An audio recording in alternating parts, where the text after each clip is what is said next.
Hey guys, so welcome back to the channel. And this is remove all ads on your phone. So, first, download this application into your device. And of course, this will be available on the Google Play Store itself. So you know it is safe. So just simply open the app once you have downloaded this one.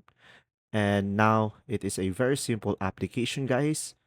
And it will do everything for you and just simply wait for some time as the application set up everything. And now from here, as you can see, you can just simply go ahead and select start in order for you to start blocking ad. And from here, as you can see, we have a warning. So just simply select continue and select OK. And after that, you should be able to block all of your ads. As you can see, it's currently running on my notification bar. And there you go. As you can see, it is a very simple application that you can utilize in order for you to block the ads on your phone.